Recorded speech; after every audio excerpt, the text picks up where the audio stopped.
Park Jin-woo adjusted his expensive silk tie as he stepped out of the Grand Seoul Hotel, the city's most prestigious establishment that he had built from nothing over the past 15 years.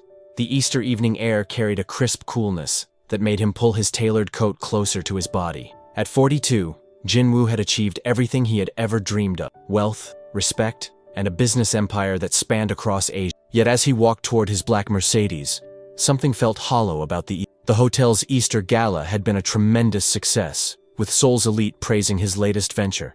But the applause had felt empty. The congratulations from business partners seemed mechanical, and the smiles from potential investors appeared calculated rather than genuine. As Jin-woo reached for his car door, a soft rustling sound from the alley behind the hotel caught his attention. His first instinct was to ignore it, probably just a stray cat or the wind disturbing some garbage. But something made him pause, his hand frozen on the door handle. The sound came again, more distinct this time. It wasn't an animal. It was the careful, deliberate movement of someone trying not to be. Jin-woo's business instincts, honed by years of navigating corporate dangers, told him to investigate. He walked slowly toward the narrow alley that separated his hotel from the adjacent building. The space was dimly lit by a single security light, casting long shadows that danced across the concrete walls. As his eyes adjusted to the darkness, Jin-woo saw something that made his breath catch in his throat. A small figure was crouched beside the hotel's dumpster, carefully sorting through discarded food containers. The child, for it was clearly a child, moved with the practiced efficiency of someone who had done this many times before. Small hands picked through leftover bread rolls and half-eaten meals with the desperate hunger of someone who hadn't eaten in days. Jin-woo stood frozen, watching this scene that seemed impossible in the heart of Seoul's wealthiest district. The child appeared to be no more than 8 or 9 years old, wearing clothes that had once been decent, but were now torn and stained with the evidence of life on the streets. The boy looked up suddenly, sensing he was being watched, and in that moment, Jin-woo's world changed forever. Chapter 2. Recognition. The child's face, illuminated by the pale security light, was thin and gaunt from malnutrition, but the features were unmistakably. Jin-woo felt his knees weaken as recognition hit him like a physical blow. The boy had his late wife's delicate bone structure, her distinctive dark eyes, and most shocking of all, Jin-woo's own stubborn chin, and the small scar above the left eyebrow that he had gotten as a child. "No," Jin-woo whispered, the word escaping his lips before he could stop it. "It can't be." The boy scrambled backward, clutching a half-eaten sandwich to his chest, clearly preparing to run. His eyes were wide with fear, the look of a child who had learned that adults meant danger, that discovery meant punishment, or worse. Jin-woo's mind raced back 8 years to the most painful period of his life. His wife, Lee So-young, had died in a car accident when she was 7 months pregnant. The doctors had tried to save the baby, but after 3 days in intensive care they had told him that his son had also died. Jin-woo had been so consumed with grief that he had barely been able to function, let alone question the medical details. But looking at this child now, Jin-woo felt a certainty that defied logic. This boy was his son, the son he had buried 8 years ago, the son he had mourned every day since. "Wait," Jin-woo said softly, taking a careful step forward. "Please don't run." The boy's grip tightened on his meager meal, but he didn't flee. Perhaps something in Jin-woo's voice, or maybe simple exhaustion, kept him rooted to the spot. Jin-woo knelt down slowly, making himself less threatening. "What's your name?" he asked gently. The boy stared at him for a long moment, clearly debating whether to answer. Finally, in a voice barely above a whisper, he said, "Min-jun." The name hit Jin-woo like another shock. Min-jun, bright and talented, was the name he and So-young had chosen for their son. They had spent hours discussing it, imagining the kind of man their child would be. "Min-jun," Jin-woo repeated, his voice thick with emotion. "That's a beautiful name. Are you hungry? Would you like something warm to eat?" The boy's eyes flickered with desperate hope before wariness took over. "I don't have money," he said quietly. "You don't need money," Jin-woo replied, his heart breaking at the child's assumption that kindness required pay. "I own this hotel. I can get you anything you want." For the first time, Min-jun's expression showed something other than fear. It showed the faint possibility of trust. Chapter 3. The story unfolds. Jin-woo led Min-jun through the hotel's service entrance, avoiding the main lobby where the Easter gala was still winding down. He couldn't bear the thought of his business associates seeing him with this dirty, frightened child, not because he was ashamed of Min-jun, but because he needed time to understand what was happening before facing their questions and judgment. The hotel's kitchen was nearly empty, with only the night cleaning crew finishing their duties. Jin-woo dismissed them gently, then turned his attention to preparing food for Min-jun. His hands shook slightly as he heated soup and arranged fresh bread on a memories of So Young doing the same thing flooding back to him. Min-jun sat at the small staff table, his eyes darting nervously around the gleaming kitchen. Everything here was clean and bright, a stark contrast to the dark alley where Jin-woo had found him. The boy's clothes, Jin-woo noticed, had once been of good quality, not the cheap garments one might expect from a street child. "How long have you been living on the streets?" Jin-woo asked gently as he placed the warm food in front of Min-jun. The boy looked up from the soup he had been devouring with desperate hunger. "Since the Ajuma died," he said simply. "Maybe 2 months." "The Ajuma?" Jin-woo prompted, though his heart was already racing with possibilities. "She took care of me since I was little," Min-jun explained between careful spoonfuls of soup. "She said my parents died when I was a baby, but she loved me anyway. When she got sick, she couldn't work anymore. And then," he trailed off, the pain of recent loss clear in his young voice. Jin-woo felt pieces of a horrific puzzle beginning to form in his mind. What was this Ajuma's name? Park Hee-jin. She worked at the hospital where I was born. She said she couldn't let me go to an orphanage because she knew my parents would have wanted me to be loved. The name meant nothing to Jin-woo, but the implications were staggering. A hospital worker who had access to newborns, who might have seen an opportunity when a grieving father was too devastated to ask the right question. "Min-jun," Jin-woo said carefully, "do you know anything about your birth? Do you have any papers, any documents?" The boy nodded and reached into his jacket, pulling out a worn plastic bag. Inside was a birth certificate, yellowed with age, and a small silver bracelet. Jin-woo's hands trembled as he examined the documents. The birth certificate listed the parents as unknown, but the date and hospital matched exactly with when his son was supposed to have died. The bracelet was even more damning evidence. It was identical to one So Young had bought, planning to give it to their son on his first birthday. Jin-woo looked at this child who carried his features, his wife's eyes, and the name they had chosen together, and knew with absolute certainty that a miracle had just walked into his life. Chapter 4. The Investigation. Jin-woo spent the next 3 days conducting the most important investigation of his life. Using his considerable resources and connections, he delved into the hospital records from 8 years ago, determined to uncover the truth about what had happened to his son. What he discovered filled him with both rage and heartbreak. Park Hye-jin had been a nurse in the neonatal intensive care unit, a woman with a history of depression following her own miscarriages. When baby Min-jun had survived against all odds, she had seen an opportunity to fill the void in her life. The official records showed that Jin-woo's son had died, but deeper investigation revealed discrepancies in the documentation. Hye-jin had been working the night shift when the supposed death occurred, and she had been the one to prepare the body for the grieving father's final viewing. It would have been simple enough to substitute another infant who had actually died, while taking the living baby home. Jin-woo remembered that terrible night with painful clarity now. He had been so destroyed by grief that he had barely been able to look at the small form in the hospital bed. The baby's face had been partially covered by medical equipment, and Jin-woo had been too devastated to notice that it wasn't his son. For 8 years, Hye-jin had raised Min-jun as her own, apparently loving him genuinely despite the circumstances of how she had acquired him. The boy's memories of her were filled with warmth and affection, making Jin-woo's feelings about the situation even more complicated. During these days of investigation, Jin-woo had arranged for Min-jun to stay in one of the hotel's guest suites, with round-the-clock care from the most trusted members of his staff. The boy was clean, well-fed, and safe for the first time in months, but he remained wary and confused about why this wealthy stranger was being so kind to him. Jin-woo watched Min-jun through the security camera, studying every gesture and expression. The boy had So Young's habit of tilting his head when he was thinking, and Jin-woo's own tendency to tap his fingers when he was nervous.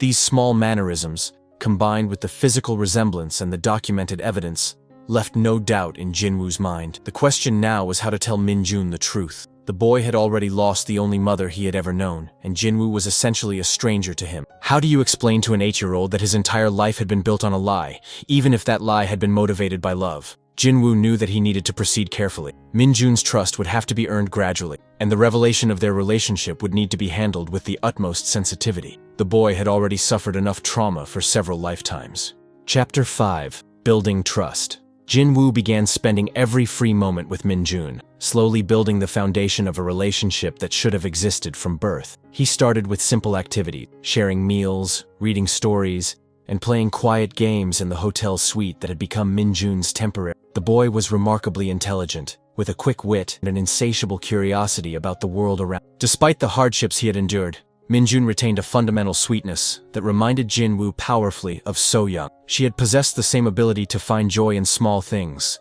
the same gentle way of looking at the world. "Why are you being so nice to me?" Min-jun asked one afternoon as they sat together in the suite's living room. He was working on a puzzle that Jin-woo had brought him, his small fingers carefully fitting the pieces together. Jin-woo considered his answer carefully. "Because everyone deserves kindness," he said finally. "And because you remind me of someone very special." The Ajumma said that sometimes people are kind because they want something, Min-jun said quietly. "But she said I should always try to see the good in people anyway." The wisdom in those words, coming from such a young child, made Jin-woo's heart ache. Hee-jin, despite her terrible crime, had clearly tried to raise Min-jun with love and moral guidance. "Your Ajumma sounds like she was a very wise woman," Jin-woo said. "She must have loved you very much." Min-jun nodded, his eyes growing sad. "She said she chose me special, that I was the best thing that ever happened to her. She said my real parents would have loved me too if they hadn't died." Jin-woo felt tears threatening and turned away to compose himself. The irony was devastating. Hye-jin had told Min-jun that his parents would have loved him,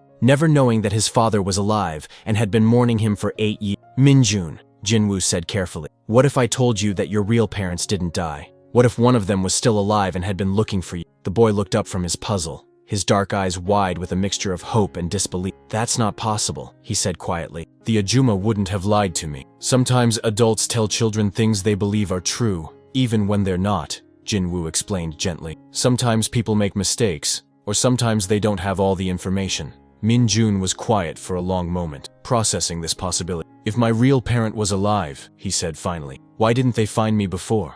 "Maybe they didn't know where to look," Jin-woo replied. "Maybe they thought you were gone forever, and they've been very, very sad about it." The boy studied Jin-woo's face with the perceptive gaze of a child who had learned to read adult emotions for survival. "Are you my real father?" he asked with startling directness. Jin-woo felt his breath catch. He had planned to reveal the truth gradually, but Min-jun's intuition had cut straight to the heart of them. Chapter 6. The Revelation. Jin-woo knelt down beside Min-jun's chair, bringing himself to the boy's eye level. His hands were shaking, and he could feel his heart pounding so hard that he was sure Min-jun could hear it. "Yes," Jin-woo said simply, his voice barely above a whisper. "I believe I am your father." Min-jun stared at him for a long moment, his young face cycling through confusion, disbelief, and something that might have been hope.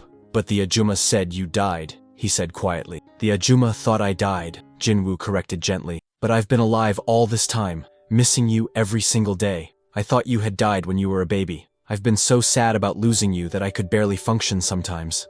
Jin-woo reached into his jacket and pulled out a photograph, one of the few pictures he had of So-young during her pregnancy. In it, she was glowing with happiness, her hands resting on her rounded belly, her smile radiant with anticipation for their child's arrival. "This is your mother," Jin-woo said, showing Min-jun the picture. "Her name was Lee So-young, and she loved you more than anything in the world, even before you were born." Min-jun took the photograph with careful hands, studying So-young's face with intense concentration. He said softly, "She looks kind. She was the kindest person I ever knew." Jin-woo agreed, his voice thick with emotion. "She would have been an amazing mother to you. She used to talk to you when you were still in her belly, telling you stories and singing you songs." "What happened to her?" Min-jun asked, though Jin-woo could see that the boy was already bracing himself for another loss. "She died in a car accident when you were about to be born," Jin-woo explained. "The doctors saved you, but they told me you had died too. I was so sad that I couldn't think clearly. I should have asked more questions, should have been more careful, but I was too heartbroken to function properly."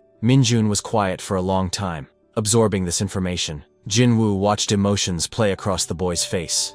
Grief for the mother he had never known, confusion about the life he had lived, and uncertainty about what this revelation meant for his future. "If you're really my father," Min-jun said finally, "why do I look different from you?" Jin-woo smiled through his tears. "You look exactly like your mother," he said. "You have her eyes, her smile, her gentle way of moving, but you have my stubborn chin and this little scar." He pointed to the mark above Min-jun's eyebrow. "I got the same scar when I was about your age, falling off my bicycle." Min-jun touched his own scar unconsciously, a gesture that was so familiar it made Jin-woo's heart ache. "Does this mean I don't have to live on the streets anymore?" the boy asked quietly. "Never again," Jin-woo promised, pulling Min-jun into his arms for the first time. "You're coming home with me, where you belong." Chapter 7. The Homecoming. Jin-woo's penthouse apartment had been designed as a showcase of his success. All clean lines, expensive furniture, and carefully curated art pieces. It was beautiful but cold, a space meant to impress business associates rather than provide warmth for a family. As he walked through it with Min-jun, Jin-woo saw it through new eyes and realized how empty it had. Min-jun moved through the spacious rooms with wide-eyed wonder. touching surfaces carefully, as if afraid he might break something valuable. The boy had never seen such luxury, and Jin-woo felt a pang of guilt at the contrast between his own life and the poverty his son had endured. "This is your room," Jin-woo said, opening the door to what had been his home office. He had spent the previous day having it hastily converted into a child's bedroom, complete with a comfortable bed, toys, and books, appropriate for an 8-year-old. Min-jun stood in the doorway, seemingly overwhelmed by the idea that this space belonged to him. "It's so big," he whispered, "and so clean." Jin-woo realized that Min-jun had probably never had his own room before. Even with Hye-jin, they had likely lived in cramped quarters with limited resources. "Everything here is yours," Jin-woo said gently. "You can arrange it however you like, and if there's anything else you want or need, just tell me." Over the following days, Jin-woo watched Min-jun slowly begin to relax and explore his new environment. The boy was naturally cautious, still not entirely convinced that this new life was permanent, but gradually he began to show signs of the curious, playful child he should have been allowed to be all along. Jin-woo hired a private tutor to assess Min-jun's educational needs, and was amazed to discover that despite his unconventional upbringing, the boy was remarkably well-educated. Hye-jin had clearly prioritized his learning, teaching him to read and write, and instilling in him a love of books that reminded Jin-woo of So Young. The most challenging aspect of their new life together was navigating the emotional complexity of relationship. Min-jun had been taught to call Hye-jin Ajuma, never mother, but she had been the only parent he had ever known. Jin-woo didn't want to erase those memories or diminish the love that had sustained his son through his early years. "It's okay to miss her," Jin-woo told Min-jun one evening when he found the boy looking sad. "She loved you and took care of you when I couldn't. I'm grateful to her for that, even though what she did was wrong." "Will you tell me about my real mother?" Min-jun asked. "About So Young?" Jin-woo smiled, his heart warming at hearing his son say So Young's name. "I'll tell you everything," he promised. "Every story, every memory, everything she dreamed about for you." And so began the process of weaving together the threads of a family that had been torn apart by tragedy and deception, but was now finding its way back to wholeness. Chapter 8. Healing Together. As weeks passed, Jin-woo discovered that having Min-jun in his life was transforming him in ways he hadn't expected. The driven, often ruthless businessman who had built an empire through sheer determination found himself learning patience, gentleness, and the art of putting someone else's needs before his own. Min-jun, for his part, was slowly emerging from the shell of wariness that life on the streets had forced him to develop. He began to laugh more often, to ask questions about everything around him, and to show the natural curiosity and energy of a healthy 8-year-old boy. Jin-woo rearranged his entire schedule to spend more time with his son. Business meetings that had once seemed crucial were delegated to subordinates, and the endless social obligations that had filled his evenings were politely declined. For the first time in his adult life, Jin-woo had something more important. "Why don't you go to an office like other fathers?" Min-jun asked one morning as they shared breakfast on the apartment's terrace, overlooking the sprawling city below. "I do have an office," Jin-woo explained, "but I've decided that being with you is more important than sitting in meetings all day. I missed 8 years of your life. I don't want to miss any more." The boy considered this seriously. The Ajuma used to say that time was the most valuable thing you could give someone because you can never get it back. Once again, Jin-woo was struck by the wisdom that Hye-jin had instilled in Min-jun, despite the circumstances of their relationship. "She was right about that," he said. "Time is the one thing we can never buy more of, no matter how much money we—" Jin-woo began taking Min-jun to the hotel occasionally, introducing him to the staff as his son. The employees, who had watched their boss transform from a cold, distant figure into someone capable of warmth and laughter, welcomed Min-jun with genuine affection. The boy was fascinated by the hotel's operations, asking endless questions about how everything worked. He was particularly drawn to the kitchen, where the head chef, a kindly woman named Mrs. Kim, began teaching him simple cooking techniques. "He has good hands for cooking," Mrs. Kim told Jin-woo one afternoon, as they watched Min-jun carefully measure ingredients for cookies. "And he listens well. These are important qualities." Jin-woo felt a surge of pride watching his son concentrate on his task with such serious attention. Everything Min-jun did seemed miraculous to him. Every smile, every question, every small accomplishment was a gift that Jin-woo had never expected to receive. But even as their relationship deepened, Jin-woo knew that there were still challenges ahead. Min-jun still had nightmares sometimes, reliving the trauma of losing Hye-jin and the frightening weeks on the streets. And Jin-woo himself was still learning how to be a father, making mistakes, and struggling to balance his protective instincts with his son's need for independence. The healing process would take time, but for the first time in 8 years, Jin-woo felt truly hopeful about the future. Chapter 9. Facing the Past. 3 months after finding Min-jun, Jin-woo made the difficult decision to visit Hyejin's grave. He had located her burial site through his investigation, and he felt that both he and Min-jun needed some form of closure with the woman who had shaped so much of their story. The cemetery was modest, located in an older part of Seoul where the headstones were simple and the grounds well-maintained but not luxurious. Hyejin's grave was marked with a small stone bearing her name and dates, along with a simple inscription, "Beloved mother and friend." Min-jun stood quietly beside Jin-woo, holding a small bouquet of flowers they had bought on the way. The boy had been unusually subdued during the journey, clearly struggling with complex emotions about this visit. "She really did love me?" Min-jun asked softly, staring down at the grave. "Yes," Jin-woo replied without hesitation. "What she did was wrong, but her love for you was real. I can see it in the way she raised you, in the values she taught you, in the kind of person you've become." Jin-woo had wrestled with his feelings about Hyejin for weeks. Part of him was furious at her for stealing 8 years of his son's life, for the grief and emptiness he had endured, for the trauma Min-jun had suffered after her death. But another part of him was grateful that she had loved Min-jun, had kept him safe and nurtured him when Jin-woo couldn't. "I think she was very sad," Min-jun said, placing the flowers carefully on the grave. "Sometimes at night, I would hear her crying. She would tell me she was sorry, but she never said what she was sorry for." Jin-woo felt his throat tighten. Perhaps Hyejin had been tormented by guilt over what she had done, even as she was unable to give up the child who had become her whole world. "People sometimes make choices when they're hurting," Jin-woo said carefully. "Choices that seem right at the time but cause pain later. I think Hyejin was a woman who was very lonely and sad, and when she saw you, she couldn't bear to let you go." They stood in silence for several minutes, each lost in their own thoughts. Finally, Min-jun looked up at Jin-woo with serious eyes. "I want to remember the good things about," he said, "but I want to build new memories with you too. Is that okay?" Jin-woo knelt down and pulled his son into a tight embrace. "That's more than okay," he said, his voice thick with emotion. "That's exactly what we should do." As they walked back to the car, Jin-woo felt a sense of peace settling over him. The past couldn't be changed, but the future was theirs to create together. Hyejin's love for Min-jun, however misguided its origin, had kept his son alive and given him the foundation of kindness and resilience that would serve him well in the years to come. The visit to the grave marked a turning point in their healing process, an acknowledgement of the complexity of their situation and a commitment to moving forward together. Chapter 10. A New Family. 6 months after that Easter night encounter, Jin-woo's life had been completely transformed. The cold, sterile penthouse had been renovated to become a warm family home, filled with Min-jun's artwork, books, and the comfortable chaos that comes with raising an active child. Jin-woo had also made significant changes to his business practices, delegating more responsibilities to trusted executives so that he could maintain a better balance between work and family life. The hotel continued to thrive, but it was no longer the sole focus of his existence. Min-jun had enrolled in an excellent private school, where he was excelling academically and beginning to make friends.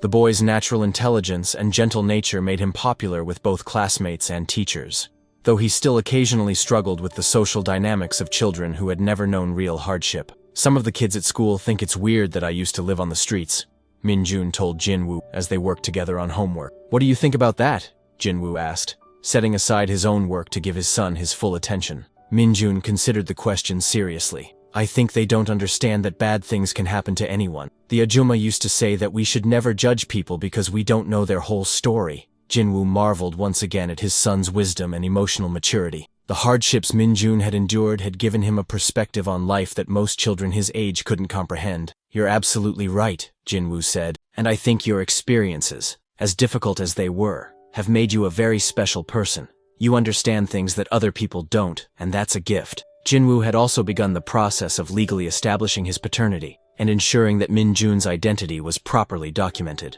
The boy would carry both his parents' names, Park Min-jun, honoring both his father's family and his mother's memory. They had created new traditions together. Weekly visits to So-young's grave, where Jin-woo would tell Min-jun stories about his mother, and they would leave fresh flowers. They cooked together on Sunday mornings, with Min-jun's skills improving under Mrs. Kim's patient tutelage. And every evening, they would spend time reading together, sharing the love of books that connected Min-jun to both his parents. The transformation in Jin-woo was remarkable to everyone who knew him. His business associates commented on his improved mood and more collaborative approach to leadership. His staff at the hotel noticed his increased patience and genuine interest in their welfare. But the most significant change was in Jin-woo's understanding of what constituted true success.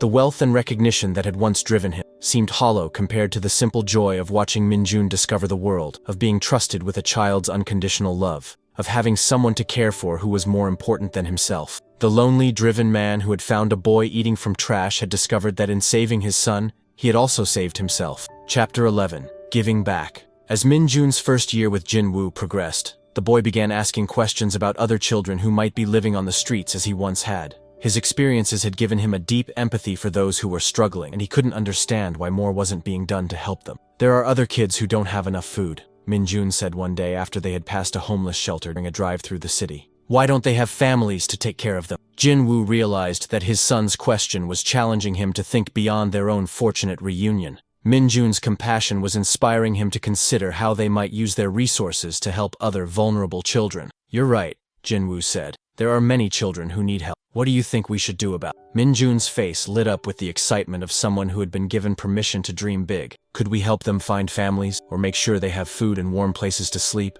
That conversation sparked the beginning of what would become the So Young Foundation, a charitable organization dedicated to helping homeless and orphaned children in Seoul. Jin-woo used his business connections and resources to establish programs that provided emergency shelter, educational support, and family reunification service. Min-jun became actively involved in the foundation's work, despite his young age. He helped serve meals at shelters, participated in fundraising events, and even spoke to potential donors about the importance of helping vulnerable children. "This boy understands things that adults twice his age don't grasp," said Dr. Lee, the foundation's director, after watching Min-jun interact with children at one of their shelters. "He has a natural ability to connect with kids who have been through trauma because he's been there himself." Jin-woo was incredibly proud of his son's compassion and maturity, but he was also careful to ensure that Min-jun's involvement in the foundation didn't become overwhelming. The boy needed time to simply be a child, to play and learn and grow without the weight of the world's problems on his shoulders. The foundation's work also brought unexpected healing for Jin-woo. Every child they helped felt like a small tribute to So Young's memory, a way of honoring the love she would have shown to all children if she had lived. "I think your mother would be very proud of what we're doing," Jin-woo told Min-jun one evening as they reviewed reports about the foundation's latest successes. "I think she would be proud of you too," Min-jun replied with the simple honesty that always took Jin-woo's breath away. "For being such a good father, even though you didn't get to practice for a long time." The foundation became more than just a charitable endeavor. It became a way for father and son to work together towards something meaningful, a shared mission that strengthened their bond while helping others. Chapter 12. The Easter Miracle. 1 year after that life-changing Easter night, Jin-woo and Min-jun returned to the alley behind the Grand Seoul Hotel. It was a pilgrimage of sorts, a way of marking the anniversary of the moment when their lives had intersected and changed forever. The alley looked different now, cleaner and brighter, with better lighting and security measures that Jin-woo had implemented to ensure that no other children would need to scavenge for food in that space. A small plaque on the wall marked the spot where the So Young Foundation had been conceived, though only Jin-woo and Min-jun knew the full significance of the location. "It's hard to believe it's only been a year," Jin-woo said, watching his son examine the place where he had once searched desperately for scraps of food. Min-jun had grown several inches and gained healthy weight, transforming from the gaunt, frightened child Jin-woo had first encountered into a confident, happy boy who radiated the security of being truly loved. His clothes were clean and well-fitting, his hair was neatly styled, and his eyes sparkled with the curiosity and joy that every child deserved to feel. "I don't remember being scared here," Min-jun said thoughtfully. "I just remember it as the place where I found my father." Jin-woo felt tears threatening as he looked at his son.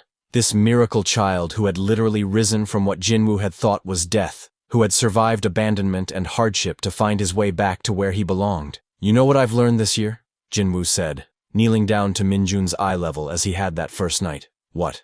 "I learned that sometimes the most important things in life come to us when we least expect them. I thought I was successful before I found you, but I was really just going through the motions of living. You taught me what it means to truly be alive." Min-jun smiled, the expression transforming his face with pure happiness. "The Ajumma used to say that every ending is really a beginning in disguise.